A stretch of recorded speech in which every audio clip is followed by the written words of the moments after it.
Mengko ndak dikira kowe ora tanggung jawab Bagong. Siap. Kowe ya kudu wani perang. Oke, ora bakal mundur Pak Waton. Anoman perang aku perang. Heeh. Nek Anoman ora perang, aku ya udah.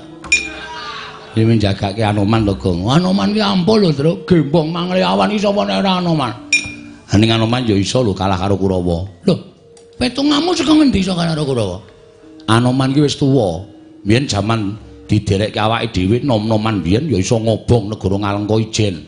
Ngono, mateni buta pirang-pirang ijen. Ning saiki Anoman ki wis tuwa, munyuk wis tuwa, ringkih awake, suda kekuatane. Ngono nek nganti Anoman kalah, Kurawa goleki kowe. Mbok sing apik terus nek ngomong iki.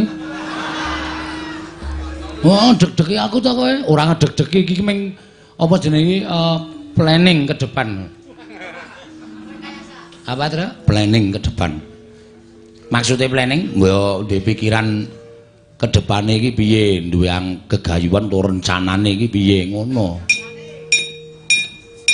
Ngono nganti Anoman kalah kowe sing tumandang. Oke. Tak lakonane, tak labuhi pati, Pak. Rasa kuwatir, wis. Nang nganti Anoman kalah karo Kurawa, aku sing methuke. Rasa kuwatir, rawe-rawe rantas malang-malang bakal tak putung.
nalika den prayitna semuriris beka balik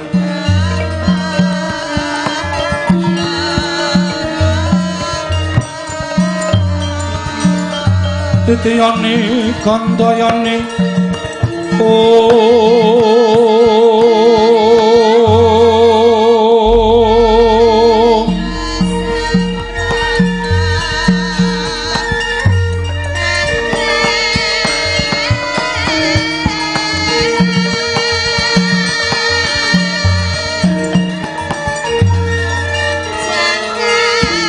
tresna purnama sasi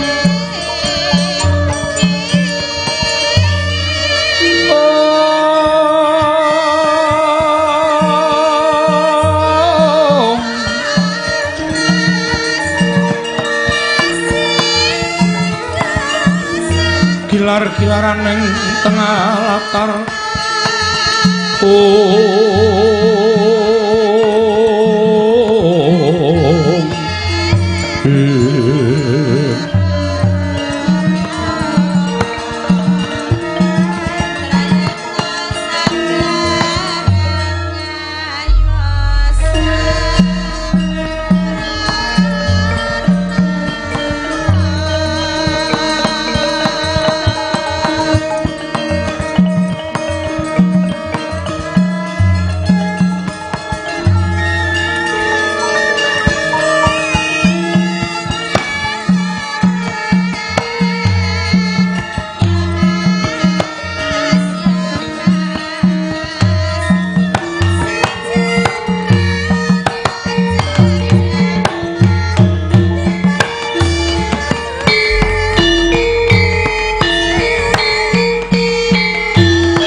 Kena mastu Rama Sidem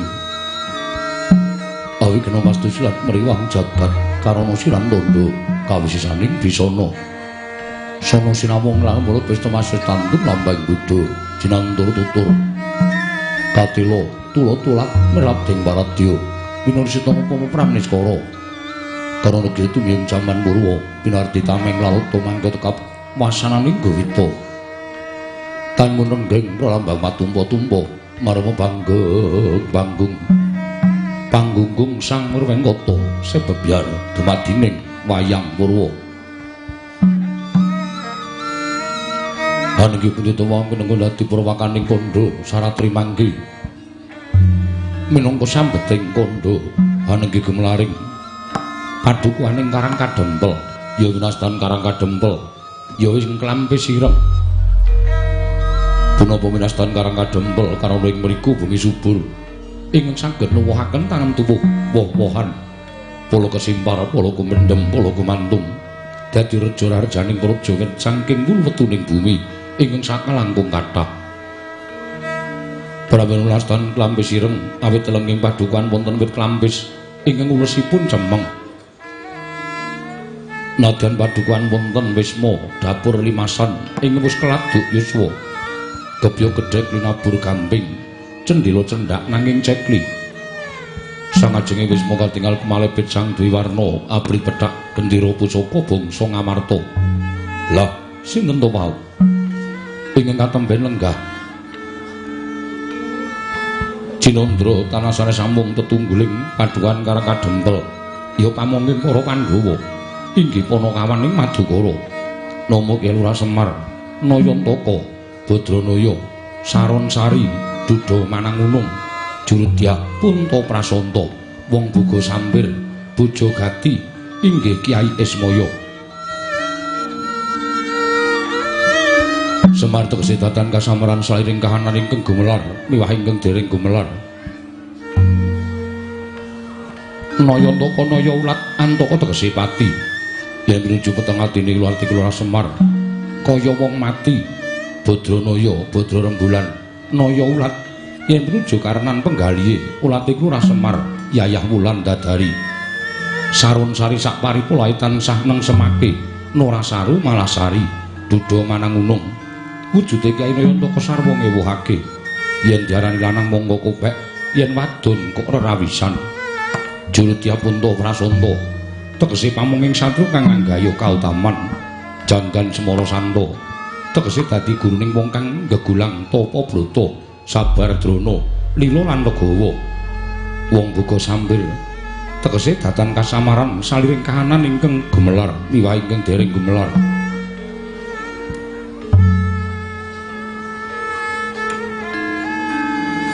Risa juga kelurahan untuk kono jeng lenggah madyaning padukaning Karang Kadempel begogok kaya tinggok longok-longok datan mubah datan musik Yayah Tugu Sinukarto Tugu papaning kemanggon Sinukarto ring Renggo nadyan wujude ngaceplek parandene nerengganing Lurah Semar tan prabita kaya nalindring jeng lenggah dampar perbawane amayung sagung para kawula dasi sak padukaning Karang Kadempel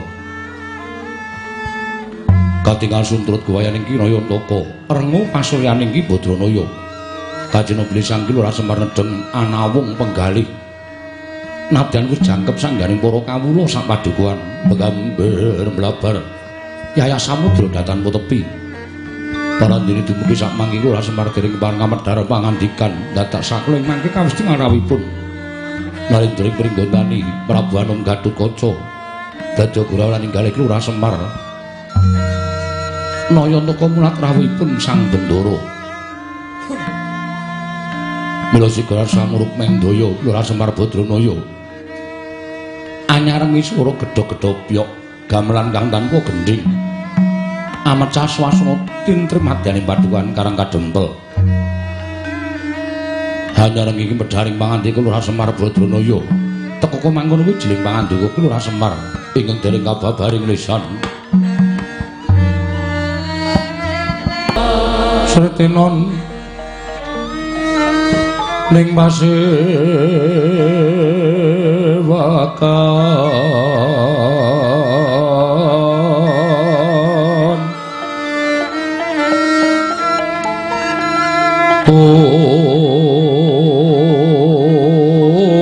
sono maneka warna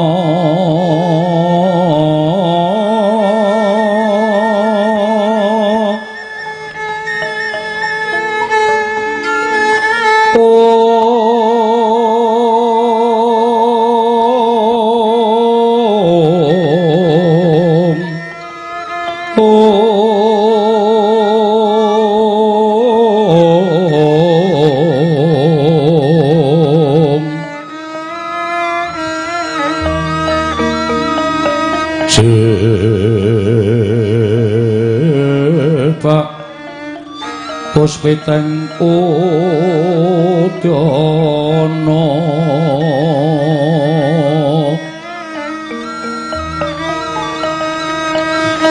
Miang Panjra Sarwa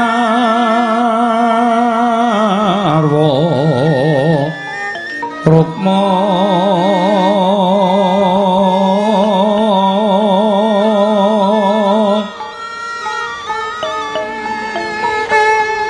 renggeng maneh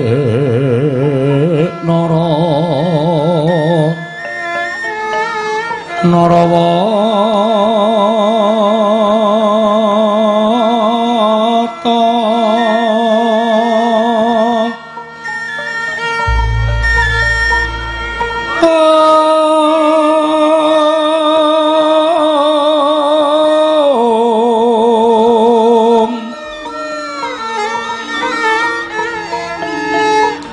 Obra Prabanya kang sumerat Obra Prabanya kang sumerat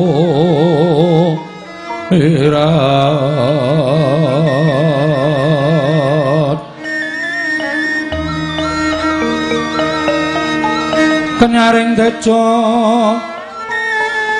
lelewaran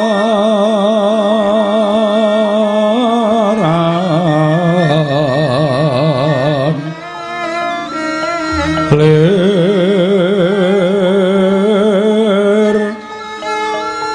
ki lat sisiring Dadet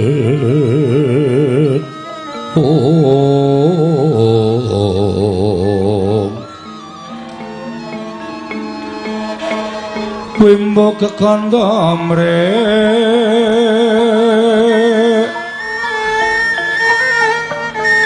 ningen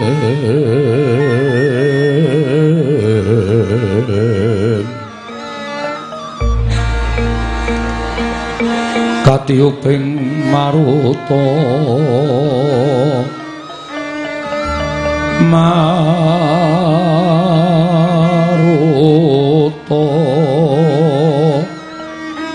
mando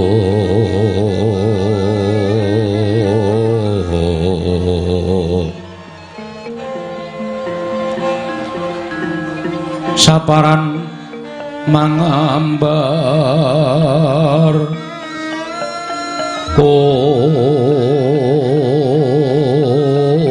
mas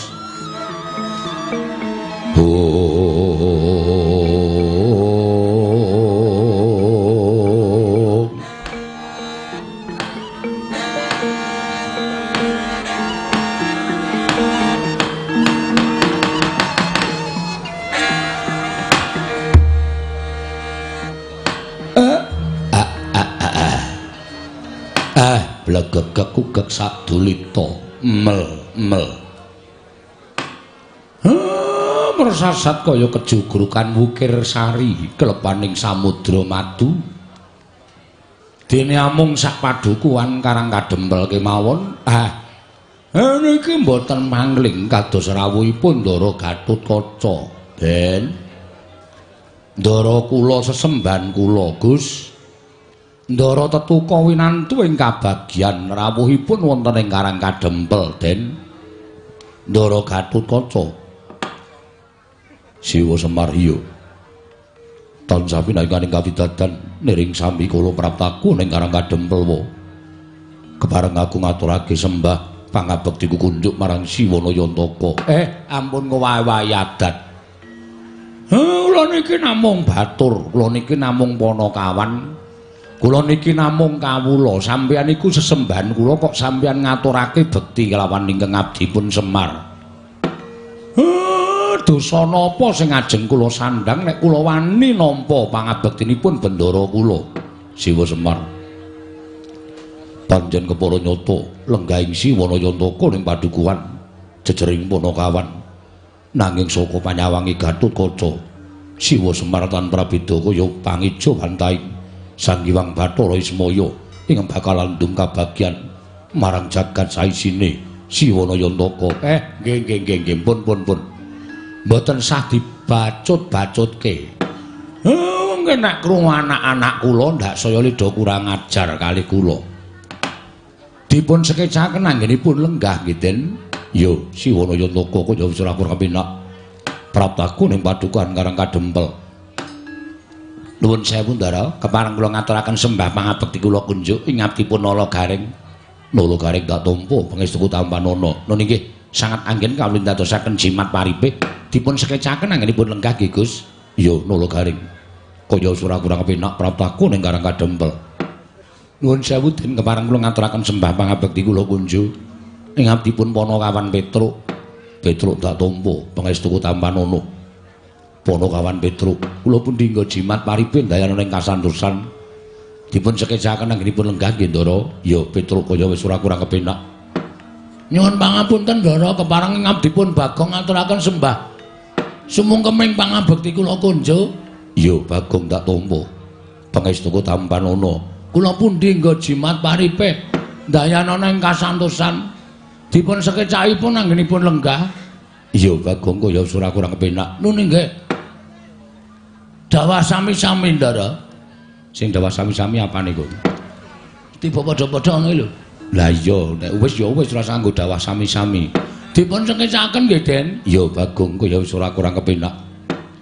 nuwun sewu janur gunung kadingaren gajeke kula ora weruh pitike padha tarung prenjake ora padha muni lah kok dadi sampeyan rawuh enten Karang Kadempel Gus Napa enten pandangon saking Pandhawa? Napa sampeyan rawuh saking pribadi sampeyan piyambak? Mugi kepareng hamba Barana. Upami pancen rawuh wonten Karang Kadempel diutus dening para Pandhawa. Ing ngabding Semar nandhang kelepatan dosa menapa ing kula sandhang kula mboten badhe selak ning nek rawuh paduka ajeng paring ganjaran dhateng Semar terus lelabuhan apa sing pun kula tindake menawi kepareng kula nedya nganglungaken jangga nilingaken karna upami menika wadi tumraping anak-anak kula awi kula dherekke manjing sak lebeting griya pepanggihan catur netra lan adipun Semar Badranaya Siwa Semar. Wonten dawuh Den. Panjen kepara nyata ingkang sepisan. Praptane Gatotkaca ning Karang Kadempel yakti dilek marang kawidadaning Siwana Yantaka lan para punakawan kabeh. Matur nuwun. Dene dungkap angka loro. Ana wigating bakal ndaturake marang Siwana Yantaka. Wigatos sing pripun? Praptane Gatotkaca ning Karang Kadempel sayekti diutus dening para pepunden Pandhawa. Nanjihake marang Siwana Yantaka Pusudakara telung candra etung klungganing dina samengko iki Siwana Yantaka ora sowan marang Praja Ngamarta apa pancen Siwana Yantaka nedya merang Kampuh Jingga tegese ora suwita marang negara Ngamarta apa pancen ana panyendhu pangandikaning para Pandhawa ingkang gawe kogel kagelan penggalih Kakang Semar apa pancen ana panjaluk sarta gegayuhaning Kakang Nayantaka yen to pancen salah siji mau ana ingkang cocok sarta ana ingkang gathuk kalawan pangrasaning Siwana Yantaka mara paringa dawuh marang Gatotkaca kabeh bakal ndaturake marang para Pandhawa Siwa Semar Siwana Yantaka mugi keparenga paring kabar sarta paring dawuh kelawan Gatotkaca Siwa Semar anjlah ingkang Puspita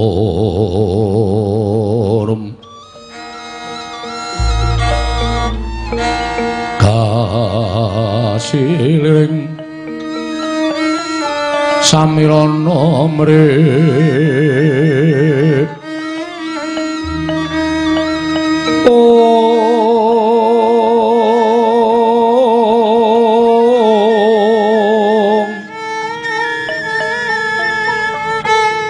sekar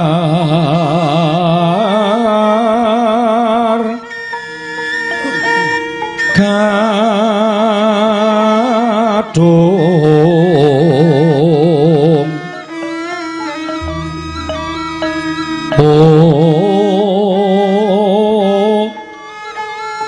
ngas kandhanya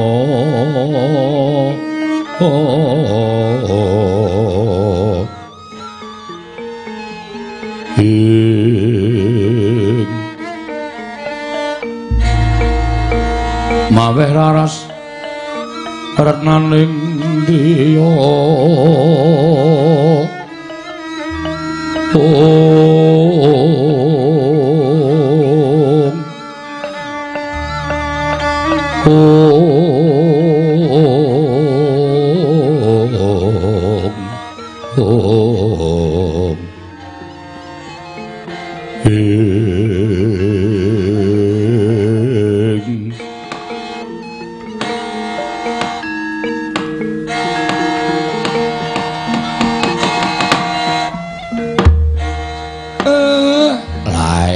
blegegek ugek-ugek sadulita mel nuwun sewu Den nek sampeyan paring pangandikan salah sawijinipun apa sing mangendikake ana sing gathuk ana sing mathuk kalih atine Semar nyuwun pangapunten telung perkara sing mangendikake kala wau siji mawon boten wonten ingkang gathuk kaliyan ati kula siji napa kula ajeng mirang Kampuh Jingga medal saking pasuwitan negari Ngamarta krana kula telung candra menika mboten sowan lho nuwun sewu lho Den Semar niku dereng kewengku dening sapa-sapa Semar niku uripe merdika tur sabab menapa kok kula tansah caket wonten negari Ngamarta kula tansah sowan dhateng negari Ngamarta. Mergi nuwun sewu Blakasuta. Kula niku gandrung kalih para Pandhawa. Kula niku gandrung kesengsem kalih para Pandhawa. Ing ngatasé enten jaman kaya ngeten, lah kok tesih enten satriya ing ngateteken ati suci pepayung budi rahayu. Contone ndara-ndara kula para Pandhawa. Monggo satriya liyane enten jagat niku adat saben nuwun sewu kagaduhan pakarti milik gendong lali. Ora krasa nalika dadi satriya mbiyen disumpah diungkuli kitab suci. Ning bareng wis dadi satriya akeh-akehe padha menggo dalan. Lah niku ning nek Pandhawa mboten. Mula tentreming jagat raya ayeming donya menika gumantung dhateng para Pandhawa. Nggih satriya-satriya para Pandhawa menika ingkang tansah kula ajeng-ajeng. Saala alaning donya mesti enten tukuling siji loro menungsa ingkang mangke badhe ambabar kesaenan. Saapik-apike panggonan mesti eneng siji loro tukulaning menungsa ingkang watake angkara budine candala jer menika sampun pinesti dhateng kodrating Wang Mahanasa. Merga isining donya menika mung merna loro, ala becik bener luput, sugih miskin bungah susah padang peteng mlebu metu. Iya, Siwa Semar nggih. Mula nek ana ala mesti eneng becik, ana susah mesti eneng bungah, eneng bejo mesti eneng cilaka, iso mlebu mesti iso metu. Iya. Niku lho Den. Mula kula gandrung kalih para Pandhawa niku kula seneng. Lah caket kula kalih para Pandhawa menika merga sapa sing cedhak karo wong apik bakalin duwe aten-aten sing becik. Ning sapa sing cedhak karo wong ala bebasan ora mangan nangkane mesti babul pulute, mesti kecipratan walane. Yo. Dadi kula suwita teng Ngamarta menika dereng kewengku tegese nek carane sakniki kula niku dereng gadah surat pengesahan minangka dados abdining para Pandhawa. Ngoten. Mula kula ora sowan aja kok 3 sasi, setengah taun, gedene setahun, munggahe 10 taun. Niku kula ora kewengku dening kewajiban sowan. Merga uripe Semar isih merdika. Sepisan, angka 2. Semar ora sowan apa duwe gegayuhan. Nuwun sewu lho Den, kula niki wonge ngukur karo kekuatan kula. Mengko ndak diarani cecak nguntal cagak cebol gayo wulan wuta ngitung lintang tangeh kelakone cepak wurunge. Napa sing kula gayo niku ya kula jumbuhke karo kekuatan kula. Kekuatan kula sak menten, gegayuhan kula ya aja nganti ngungkuli marang kekuatane Semar. Mengko ndak nubruk mrana mrene, ndak numbuk bentus ngudel bingung. Sing wekasane mboten kasembatan napa sing dijangka. Iya, nggih. Niku kula. Lah kula niki derajate ming batur, kula niki ming Panakawan. Kok arep duwe pengangkah sing dhuwur. Derajat kula Panakawan, derajat kula batur, pengangkah kula ya ming saukur karo derajating batur, ming saukur karo derajating Panakawan. Angka 2 pun kula jelaske. Sampeyan ngertos to? Yo, Siwa Semar aku ngerti. Syukur. Sing ganepe angka 3 panjenengan paring dawuh, apa ana pengendikaning Pandhawa sing gawe kogel kagelan atine Semar. Saksuwene kula tepung kalih Pandhawa, saksuwene kula momong Pandhawa ngetutke Pandhawa wit kuncung nganti gelung, wit jabang nganti celaprang. Ora ana sithik mawon ngendikane Pandhawa sing natoni atine Semar. Pandhawa niku pendak-pendak dawuh karo abdi niku mesti tembunge ngati-ati. Saora-orane nek kongkonan ora kaya kula niku dianggep wong cilik terus ditendang alor, ditendang idul nganggo swara sing ora pantes kongkonan karo sak ngisore. Ning mesti nganggo tembung njaluk tulung. Lah menika lho. Menika pun ditinggal.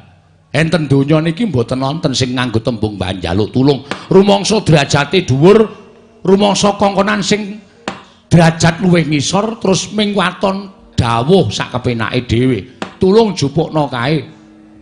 Tulung jupukna kae. Ngeten menika tembung sing langkung prayogi. Langkung-langkung nganggo tembung coba njaluk tulung nek kowe selo aku tulungono barang ana kono kae gawanen mrene niku sing dijaluki tulung lega ning nek dawuh nganggo tembung sing kasar arepa mangkat tengati tatu sok meneh nek dikongkon mesti ora gelem mesti kakean alasan nek mboten percaya mang praktekke iya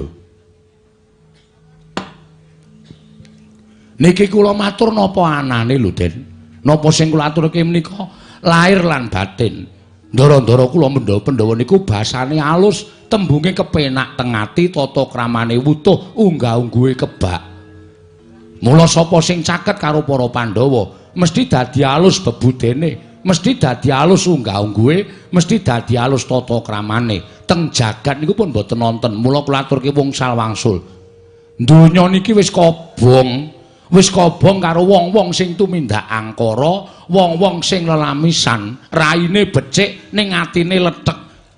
Ning dereng karuan raine ala ning atine letek niku ya ora bakal nuwun sewu ampun digebyah-uyah. Mula aja sok kulina ngempukke watu, ngatoske banyu, giri lusi jalma tan kena kinira. Iya. Mangsawang bocahe niku raine kaya wong nakal ning atine apik niku ya pirang-pirang kosok baline atine alus raine ala niku ya ora sithik raine niku becik ning atine letek gedhoane niku ya ora sithik mula Pandhawa niku pasuryane becik tumus tekan ati mula ati kalolati lan pakarti nyawiji niku Pandhawa banjur besok kapan Siwana Yantaka nggone bakal rawuh ning negara Ngamarta. Para Pandhawa ngenteni rawuhing Siwana Yantaka. Mengke riyen Den. Niki lelakon tesih sinengker dening panguwasaning Dat Kamurweng Dat. Kula nembe manekung kelawan dewa. Kula nembe mahasing asampun kelawan dewa. Ampun kleru lek kula mapake awak kula. Nek nganti kleru mengke ndak salah kedaden malah ngobar jagat saisine. Ning sing wigati mang tenggo mawon. Mang tunggu ku nek pun entuk Sasmita Semar sesuk ajeng teng pundi? Niku anut karo atine Badranaya Ndara. Sidemtroning pasewakan Padyakung tanpa sabawa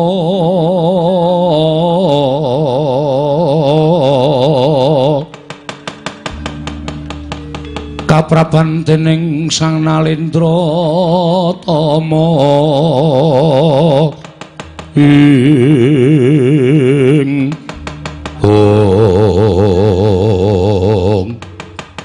sidemadyaning pangrepatan padukaning Karang Kadempel nalika semanten tatas titis tetes pangandikaning Kelurahan Yantaka nadyaning cipta tumanduk lawan Raden Gatotkaca parandene sedaya para kawula sak padukuhan tintrem tumungkuling kisma midhanget sabdaning Sang Pamong Agung Gelora Semar Badranaya pranyata sinebut pusaka ingkang bisa kandha jimat kang bisa ngucap nadkala semanten nadyan gegodhongan teneng ngobah samirana dadana mambah kedadak gedher madyaning kawula padukuhan samya alok yen ana wanara kusika seta tegese wanara ingkang ngulusing pethak wantun minggah pendhaping padukuhan miyak kang samya sumewa nyerpepeh pindha sata matarangan agarya jingak kang samya mlat nombring kawula kawula iki kanca piyak ana daya mikir jaluk dalan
mendrak lon tata trapsilanira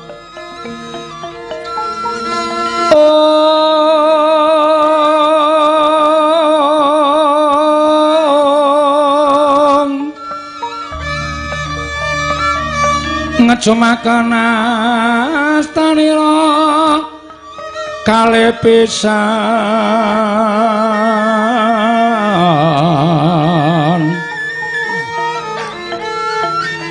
yen ngandika magawe pranta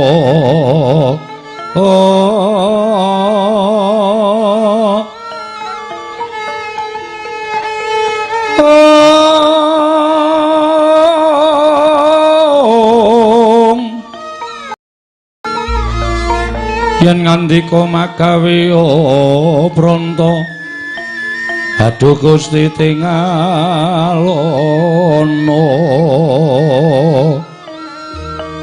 ing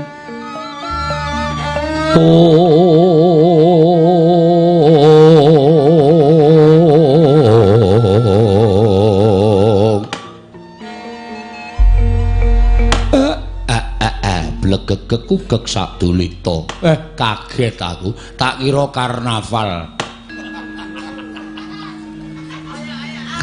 apa Pak lah kok ana wong nyandang munyuk munggah ana ing padukuhan Karang Kadempel iki piye Petruk kok sik to mbok dimatke sik to Pak iki ora wong ning iki munyuk tenan aduh Kiai King menapa paduka supe dateng kula Kyai. Kok sik to, kowe iso guneman to? Saged. Toto jalma sak tataning jalma wantah. Aku biyen tau duwe sedulur. Tau srawung karo aku pirang-pirang puluh taun suwene wujude ya munyuk putih kaya kowe kuwi.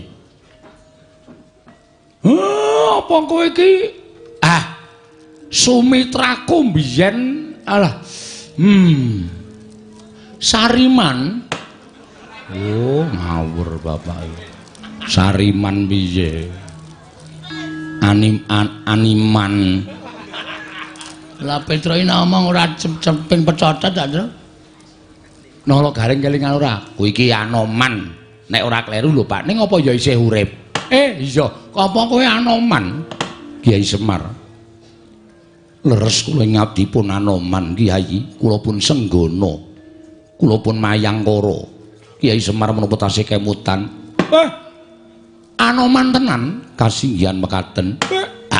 Syukur Gusti iki Maha Agung, Gusti iki Maha Ageng. Wis pirang-pirang abad kowe ora ketemu karo aku, lah kok dina iki mak jedul ning Karang Kadempel. Anoman kowe slamet. Pangestunipun Kiai Semar wilujeng niring Sambikala. Kemareng kula ngaturaken sembah pangabekti kula kunjuk Kyai Semar. Iya tak tampa. Pangestuku tampan ana ya Man. Kula pun dinggo jimat paripin dayana ning kasantosan. Bener apa Pak? Anoman. Anoman Ula Garing. Waduh. Samet Man. Pangestunipun Kelurahan Ula Garing wilujeng bekti kula kunjuk Ki Lurah. Iya tak tampa. Pangestuku tampan ana. Kula pun dinggo jimat paripin dayana ning kasantosan. Prayogakna ya. Lho niki sampun boten kirang prayogi. Slamet Man, Anoman. Ki Lurah Petro. Wilujeng Ki Lurah bekti kula kunjuk ya tak tampa. Pangestuku tampan ana. Kula pun dinggo jimat paripin dayana ning kasantosan. Sapa karo kowe sing ngancani tekan kene? Ki Lurah Petro kula namung piyambakan. Lah terus dulur-dulur kethek mbiyen sampun sami pejah. Wo mati kabeh sampun. Kok ora ngabari? Kula mulya mboten mangertos lenggahipun Ki Lurah Petro kaliyan Kelurahan Ula Garing Ki Lurah Semar kula mboten mangertos. Mergi negarinipun sampun benten. Kula mapan wonten ing tanah Hindi, panjenengan tanah wonten ing mapan wonten ing tanah Jawi menika tebih purukipun Ki Lurah. Wah, jan. Wis do mati kabeh to, sampun. Kae munyuk sing raine wedhus Kapimindo. Kae ya wis mati. Sampun Ki Lurah. Terus munyuk sing buntute dawa banget.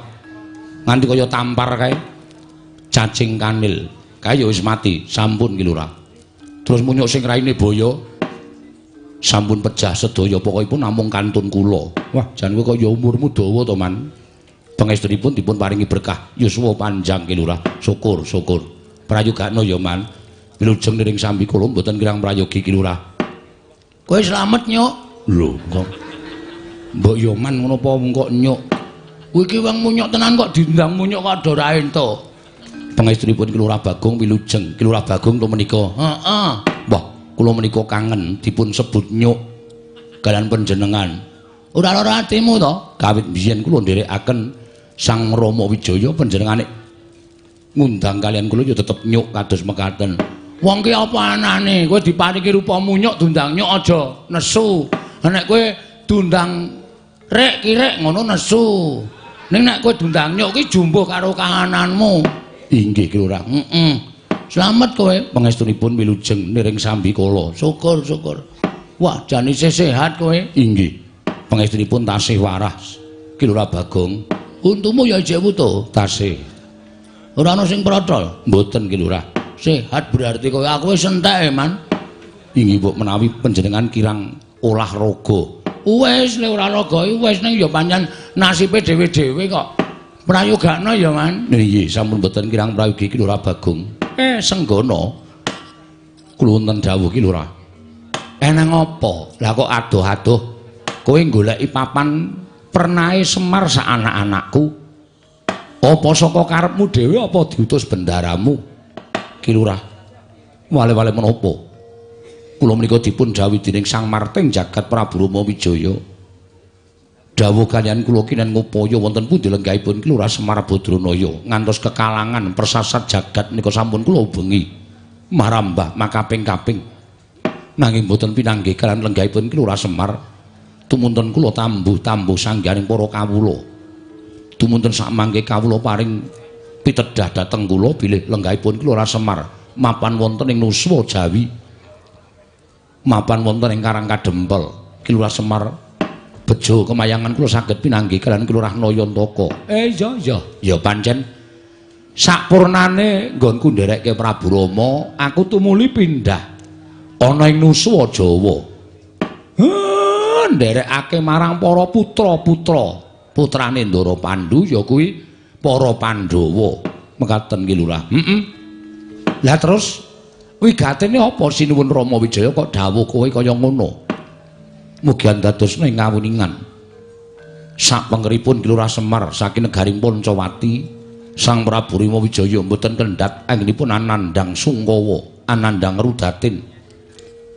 Pendak-pendak lenggah siniwaka mboten ketingal bingar pasuryanipun Sang Marting Jagat Prabu Rama Wijaya nanging tansah katingal rengu pasuryanipun Sang Prabu Rama. Tumuntun satunggiling wanci dawuh kaliyan kula. Anoman Murapadinen Kakang Semar Badranaya sabab Pancawati bakal rubuh yen to ora tinenggan dening Kyai Nayantaka. Aja pati-pati sira bali marang negaring Pancawati. Lamun ora keduga boyong kelawan Kyai Semar Badranaya. Tumuntun kula bidal saking negari ing Pancawati ngupaya dhateng paduka Kyai Semar Badranaya.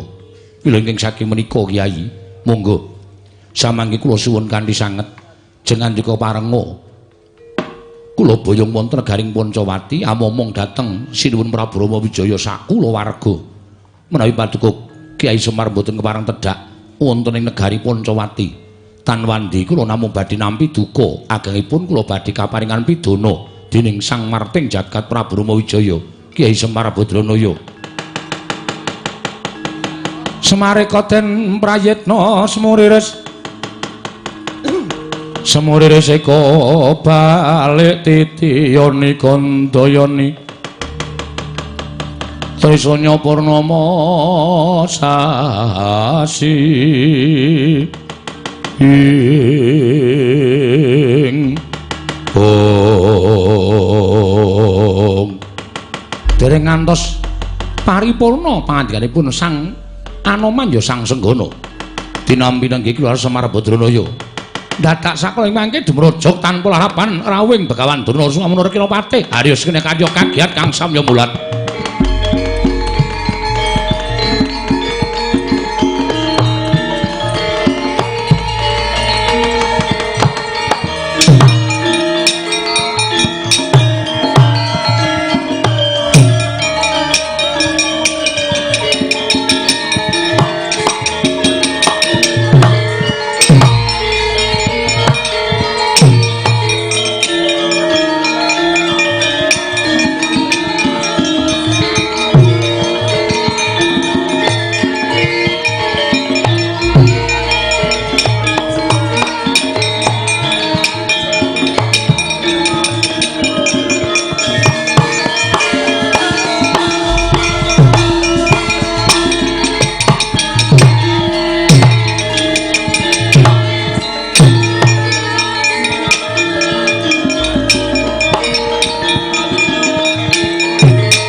Blegegegeg sadulita mel. Lo gareng aku ora ngimpi apa-apa lah kok Karang Kadempel kerawan priyagung. Iki sing rawuh kok kaya Begawan Durna karo Rekyana Patih Harya Sengkuni. Wah iya ngono kok. Begawan Durna rawuh Glotruk. Aku ya weruh lho karo Rekyana Patih Harya Sengkuni. Begawan Durna rawuh, Gong. Wah, wis ketekan penyakit iki. Tekan penyakit piye? Nek mau dayoe rada ngepenakke pikir. Anggere ketekan wong loro iki wis ta, titenono. Nggon sing ayem dadi geger, nggon sing tentrem dadi congkrah. Mergo wong loro iki nuwun sewu tumbak cucukan. Senengane ngelincipi carang papak adu kono adu kene. Aja sok suudon. Ora sapa ta? Suudon ning asli kok. Asli piye? Wis ta, tetani ye, engko ora mesti gawe geger. Ora ya wong rawuhe ketoke ya apik-apik kok. Sabar lho Kakang Mremban Durna, sabar. Wis ora usah dadak dirungokke. Panjen suarane Bagong niku ngonten niku. Nggih kula pun ngertos. Mremban wilujeng rawuhipun. Slamet Semar prataku ning Karang Kadempel niring Sambikala. Kaya tansah pinanganing kawidadan. Wilujeng bekti kula kunjuk. Ya tak tampa. Rekyana Patih Sengkuni bekti kula iya Semar ndak tampa. Penemban bekti kula katur penemban. Oh nala gareng gak tampa pangestu tampanono ya nala gareng. Kula pundhingga jimat paripe. Ndara Patih Sengkuni bekti kula iya nala gareng ndak tampa. Bekti kula katur penemban. Iya Petro tak tampa pangestu tampanono ya Petro. Nggih kula pundhingga jimat. Ndara Patih Sengkuni bekti kula kunjuk. Iya Petro ndak tampa. Pangestuku tampanono. Kula pundhingga jimat. Penemban Durna bekti kula kunjuk. Oh iya, Bagong tak tampa. Najan kowe tak pandhak wae elek karo aku, ning gandeng kowe derajating kawula ngabati karo piyayi, tak tampa. Pangestuku tampanono ya Bagong. Nggih kula pundi. Sone aja sok ngarani wong sak nggon-nggon, sak penakmu dhewe. Durung karuan Durna kuwi pakartine mesti elek. Durung koran Adipati Harya Sengkuni pakartine mesti elek. Ora bendinane Begawan Durna karo Patih Harya Sengkuni kuwi pakartine elek. Mula aja sok duwe pandhawa sing elek karo aku karo Pak Adipati Harya Sengkuni. Nggih nyun ngapunten ming kerep-kerepe elek kok. Lah iya aku ya mung ngomong ngapanane kok. Kula sing nyuwun ngapunten. Anak kula Bagong nggih Premban. Ora apa-apa Semar, ora apa-apa. Sasampunipun asu ingkang dadi napas sasat ingkang dados riwe wigatosipun enten apa rawuh enten Karang Kadempel. Nah, iki ngene ya Semar. Dadi amruhanamu praptaku ning Karang Kadempel iki ora kok saka karepku dhewe. Nanging aku mundhi dawuh timbalane anak Prabu Duryudana. Lan ngerti ya? Iki bakal dadi jalaran kanugrahanmu. Iki bakal dadi jalaran kamuktenmu nggonmu urip ning alam padang. Apa to sababe dene aku matur ingkang kaya mengkono? Mergo anak Prabu Duryudana ngersakake kowe supaya mapan ana negara Ngastina. Kowe mapan ana negara Ngastina. Lah, dene sakwise kowe engko gelem mapan ana negara Ngastina, kowe bakal njaluk apa wae bakal dituruti dening anak Prabu Duryudana. Aja kok wujuding brana picis. Nadyan kowe njaluk derajat pangkat ingkang dhuwur, bakal diparingi dening anak Prabu Duryudana waton, kowe gelem momong marang para Sata Kurawa lan lenggah ana negara Ngastina. Dadi pramtaku ana ing Karang Kadempel iki sayekti mung kepengin mboyong marang Semar Badranaya supaya nyawiji marang para Sata Kurawa, nyawiji ana negara Ngastina. Nggih. Oh, Semar mongko to, ngiluwa karo kahananmu. Ngiluwa karo kahanane. Aku tak takon karo kowe. Wong endi sing ora kepengin mukti aku tak takon. Wong urip nang alam padang kuwi kabeh kepengin mukti. Kabeh kepengin turah-turah brana picis. Kabeh kepengin duwe derajat pangkat. Kuwi yen wong normal, waras uteke. Nggih. Mula gandeng kowe nyawang karo kahananmu, marata coba. Omahmu kawit biyen tekan saiki wis mataun-taun nggon urip ning Nusa Jawa. Kowe cedhak karo para Pandhawa. Ning Pandhawa ora tau ngerti karo kahananmu. Ora tau gelem dandan-dandan bale wismamu, ora tau gelem dandani karo uripmu. Uripmu ya mung sarwa sekeng, uripmu sarwa ora duwe, uripmu sarwa melarat kaya ngene. Apa kowe ora kepengin urip sing luwih apik? Apa kowe ora kepengin urip sing luwih becik? Gampang lho Semar. Wonten kowe gelem ngomong para Sata Kurawa, kowe gelem ngomong anak Prabu Duryudana, kowe tekan negara Ngastina. Dek, kowe tumuli bakal diparingi pangkat. Yen perlu bayaranmu per sasi, kowe ngungkuli marang para priyagung-priyagung negara Ngastina, kuwi bakal dituruti. sandanganmu ora kok luthuk kaya ngono kuwi. Jarek ora tau ganti. Monggo wujudane ya kaya ngono kuwi. Neng Negara Ngastina, kowe kepengin nganggo nyamping Mas Ginepeng bakal kelakon. Suwengmu ora kok suweng Lombok Abang nganti bosok kaya ngono tak ganggu wae. Kowe kepengin nganggo suweng sing gedene sak kurungan jago, monggo dumadi saka inten. Kowe bakal kelakon. Yen perlu kowe bakal duweni titian kereta kencana tinarik kuda 8, kowe bakal kasembadan. Waton kowe gelem ngomong marang Prarsata Kurawa. Iya Semar. Aku sing dadi seksine. Yen to anak Prabu Duryudana pancen paring pangandika ingkang kaya mengkono mula nek kowe gelem nek kowe kersa ayo tak pon boyong ning Negara Ngastina kowe bakal mukti ngawibawa Nyakrawati mbau denda kowe nang kono bakal disunggi-sunggi kaya aji sinungga-sungga kaya pusaka ora kok ming nang kene dadi panakawan manganmu ora ajet kadangkala sedina ping 3 kadangkala sedina ping 5 kira ya memelas banget to. Monggo kowe cedhak karo para Pandhawa. Kebangetan temen para Pandhawa ora iso nggulawentah karo uripmu. Lah nek cara aku urip kaya ngono kuwi terus gunane apa coba? Ayo saiki tak kanthi ning Negara Ngastina, kowe bakal urip mubra-mubru. Kowe bakal urip seneng-seneng, suka-suka parisuka mangun sukaning penggalihmu. Kowe bakal tentrem urip ning alam padang. Coba aku tak takon, wong sak donya iki sapa sing uripe ora kepengin kepenak? Mesti kabeh kepengin kepenak. Kabeh kepengin mulya, kabeh kepengin sugih, kabeh kepengin ora kekurangan. Kuwi wong sing iso mikir kanthi nalar sing ganep. Yen kowe kok petung aku kok kaya wong ra normal. Urip kaya ngene kok tok lakoni, monggo uripmu kaya ngene iki pendak dina tok lakoni kanthi seneng. Senenge nggo napa aku tak takon. Senenge nggo napa? Kowe yen gelem melu ana Negara Ngastina kowe njaluk apa wae tak turuti Semar. Kowe njaluk omah. Wis bakal tak sediani. Yen perlu ora ming omah wujudan omah lumrah nanging njaluk tingkat pira? Lho. Njaluk titian apa? Kowe rabi saben dina kelakon. Aja ming menyap mencep kaya ngono. Ning petungane Begawan Durna, ature Begawan Durna iki petungan nganggo nalar sing ganep.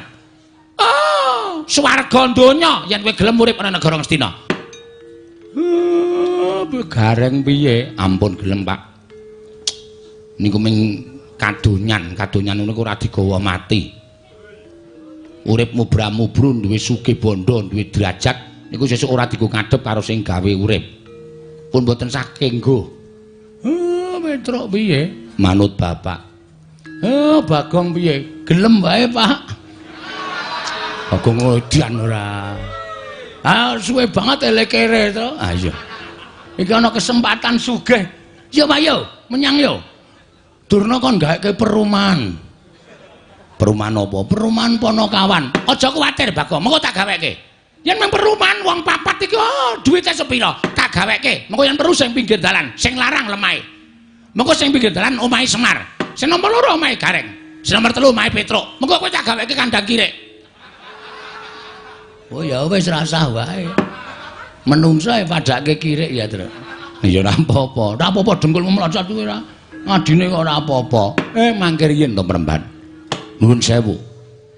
Ukuran sampeyan ngoten, monggo. Ning ukuran Semar kok mboten kaya ngoten. Lho, ukuranmu urip ning alam padang ki piye? Ukuran kula urip ning alam padang menika mboten perkara brana picis, mboten perkara derajat bangkat, mboten perkara bondo donya niku mboten. Ning ukuran kula urip ing alam padang niku ati.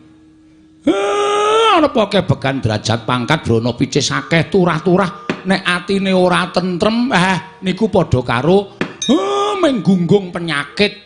Yen wis entuk penyakite bakal cedhak patine. Mongko bondo donya derajat pangkat niku ora iso nulung wong yang bakal ngadhep marang pangeyaning Gusti. Ngoten.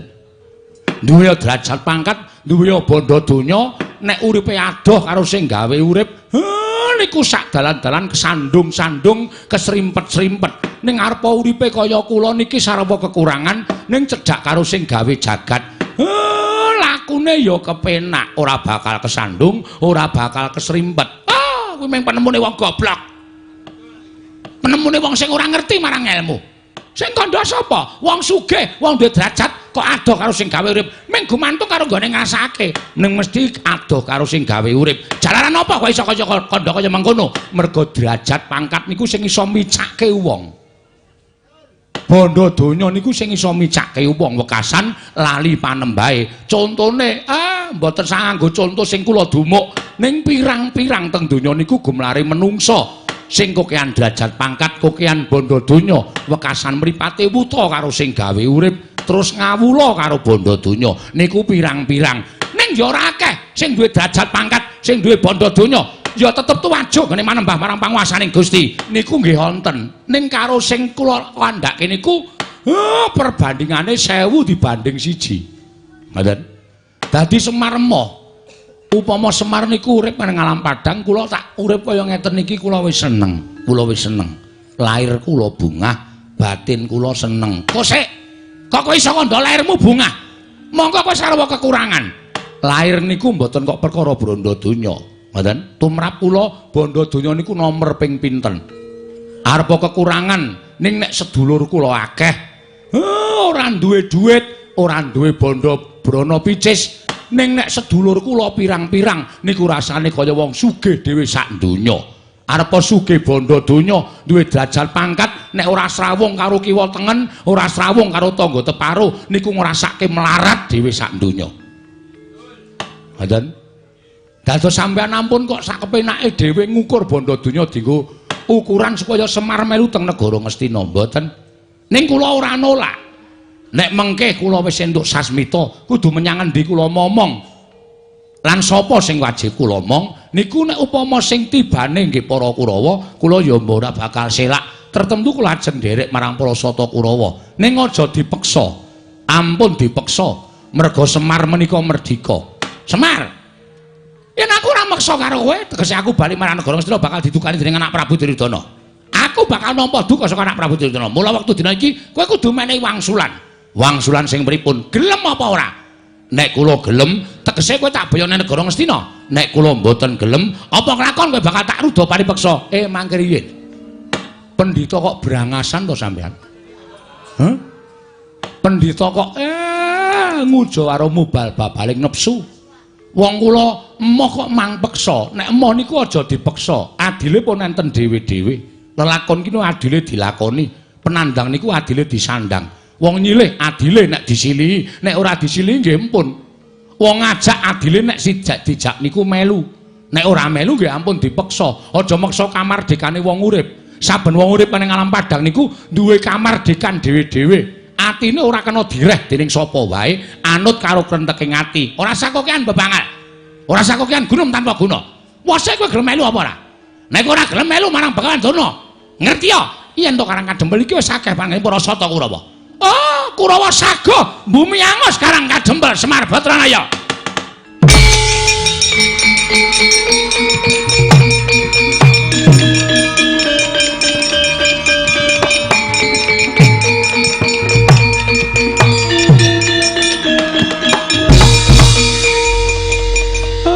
Bagong arep ngopo kowe kowe aja gawe perkara kowe aja gawe masalah iki dirembug sing apik-apik kena wae. Sik, kok sik. Kowe meneng sik, Mar. Iki perkaraku. Durna rawuh mrene iki arep mboyong karo aku. Ning kata-kata terakhire Durna iki mau sing marai emosiku memuncak. Durna muni piye? Nek kowe ora gelem diboyong ning negara Ngastina, Kurawa diketapke bumi angus Karang Kadempel. Pak aku ketua pemuda Karang Kadempel. Terus nek ana ora tentreme Karang Kadempel ki berada di pundak para pemuda.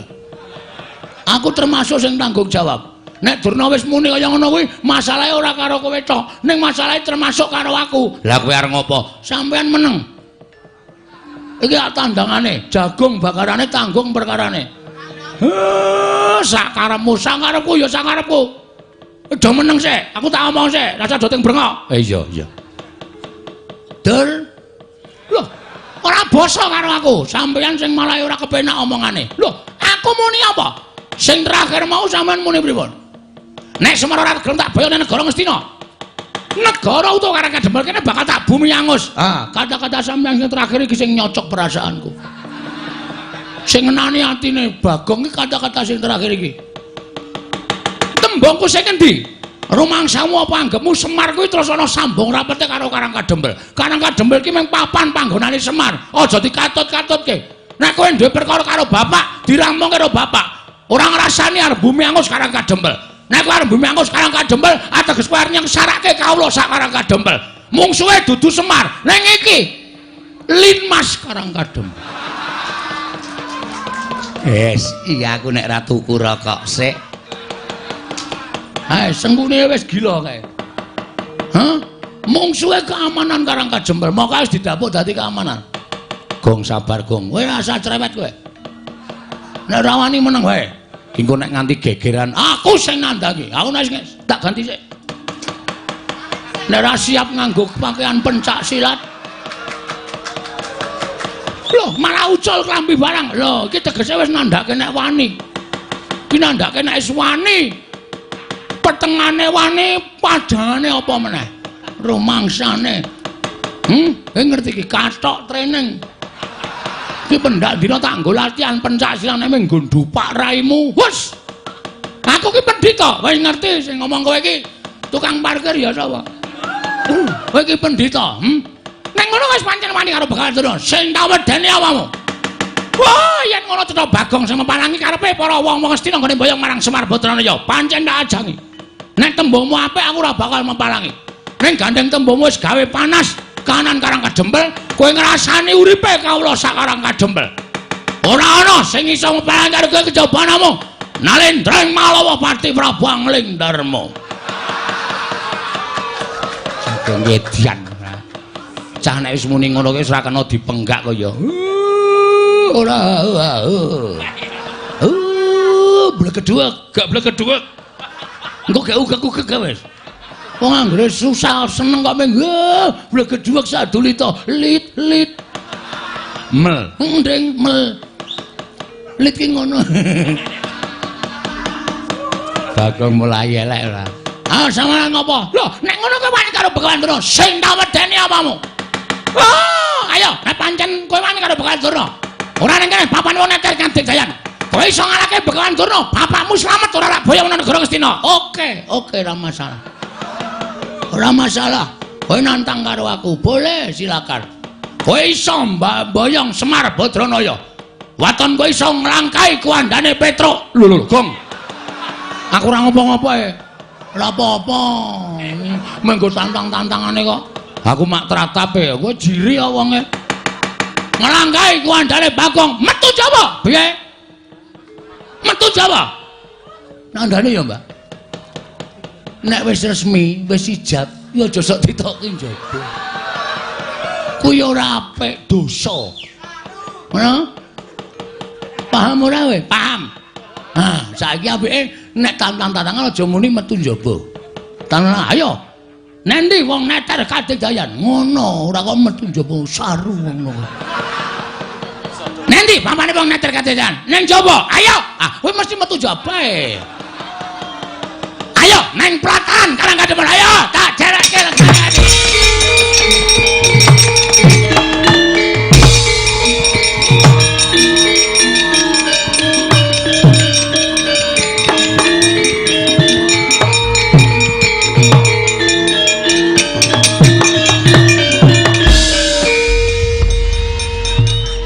Kowe mesti gawe masalah.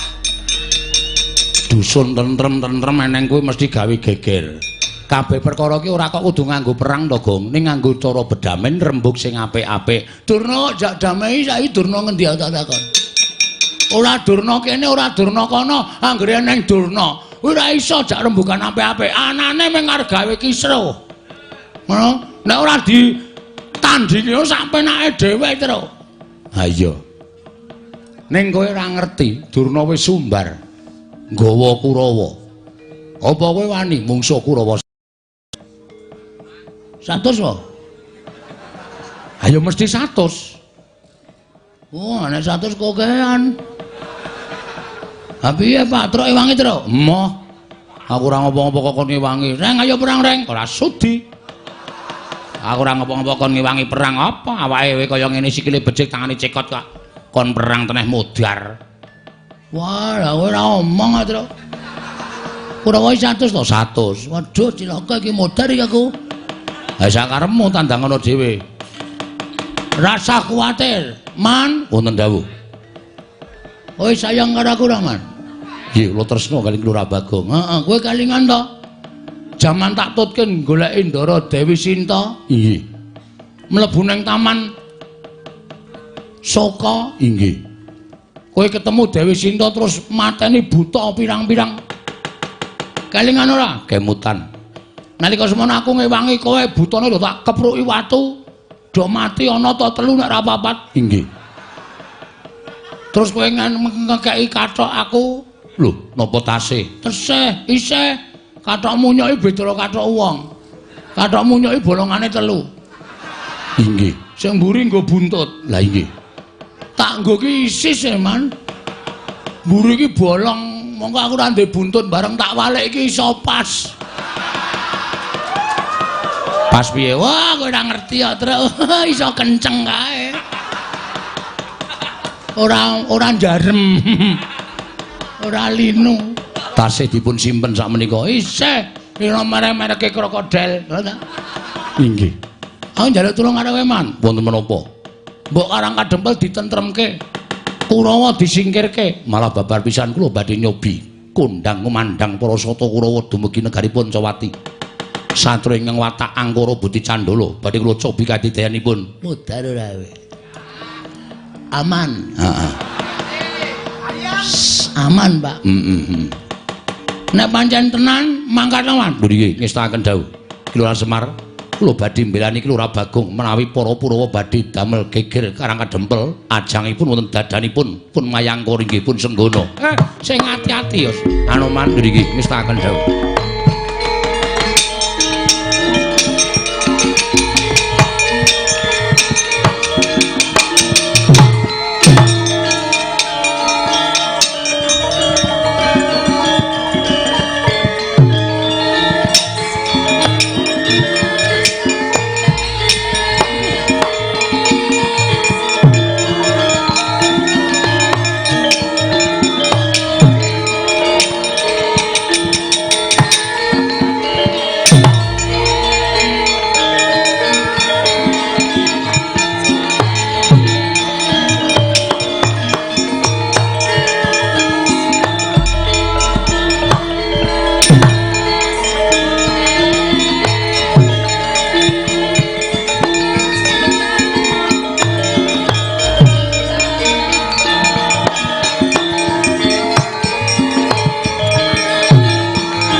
Jaluk kanthi banget anak-anakku aja masrahke perkara iki marang Anoman tok. Mengko ndak dikira kowe ora tanggung jawab, Bagong. Siap.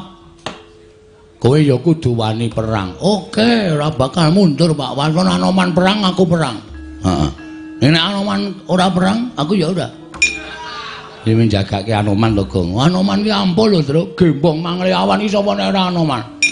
Ning Anoman ya iso lho kalah karo Kurawa. Lho, petunganmu saka ngendi iso karo Kurawa? Anoman ki wis tuwa. Biyen jaman diderekke awake dhewe nom-noman biyen ya iso ngobong negara Ngalengka ijen. Ha to, mateni buta pirang-pirang ijen. Ning saiki Anoman ki wis tuwa, munyuk wis tuwa, ringkih awake, suda kekuatane. Engko nek nganti Anoman kalah, Kurawa goleki kowe. Mbok sing apik terus nek ngomongi. Wah, deg-degi aku to kowe. Ora ngedeg-degi iki ming apa jenenge planning ke depan. Apa, Tru? Planning ke depan. Maksudnya planning, mbok ndek pikiran kedepane iki piye duwe kegayuhan to rencanane iki piye ngono. Ngene nganti Anoman kalah kowe sing tumandang. Oke, tak lakonane, tak labuhi pati, Pak, rasa kuwatir wis. Nang nganti Anoman kalah karo Kurawa, aku sing methuke. Ora usah kuwatir, rawe-rawe rantas malang bakal tak putung. Bagus. Ngono ku sing tak arepake. Karang Kadempel iki bumi wutah getihmu. Iki papan panggonamu wajib tok tresnani, wajib tok belani. Aja ana engkeng iso ngidak-idak Karang Kadempel. Siap. Aja kok ming lara, nek perlu mati tok wujuti. Siap, Pak. Oke, ora masalah. Iki anakmu sing paling iso tok banggake. Mangane iki kelinci ucul iki. Pak tendang mencelat ora. Iki sane ming mongan mengen. Wancine nyambut gawe masuk angin. Nah ya wis njaluk kerokan di sing njaluk paramek di sing njaluk. Oh alah. Ngrepot-ngrepotke. Ya iya. Oh malah pikiran kanca-kanca. Ayo wis ben karang yo gareng ngiringke kok ya. Nyuwun pamit madal pasilan, Pak. Sing ati-ati aja kaya bocah cilik. Nyuwun pamit madal pasilan. Petro. Nom-noman Karang Kadempel dilumpukke ora usah melu-melu kok ndamel kesemya ing Aradan. Men dirampungi karo Bagong. Nggih nggih, ngestakaken Debau, Pak. Bapak badhe kondur mlebet wonten griya, Pak. Iya. Aku tak nemani ndoromu Gatotkaca. Menemani apa nemoni, Pak? Nemoni. Ndara Gatotkaca. Lah rak ngaten, Pak. Cetha kata-katane, Pak. Iya. Petro karawitan Karang Kadempel wis samapta ing gati sawiga ing diri. Sampun, Pak. Coba kon ngunekke gending Setyatuhu. Oh, itu. Setyatuhu dengkulmu melocot ora. Durung mulai rimbane kok Setyatuhu. Santi Mulya. Santi Mulya, Tru. Buka bonang. Oh iya. Kaya dong-dongo telelo. Tolele. Ndolo lek. Ya monggo ya. Karo kene iki Bapak ya.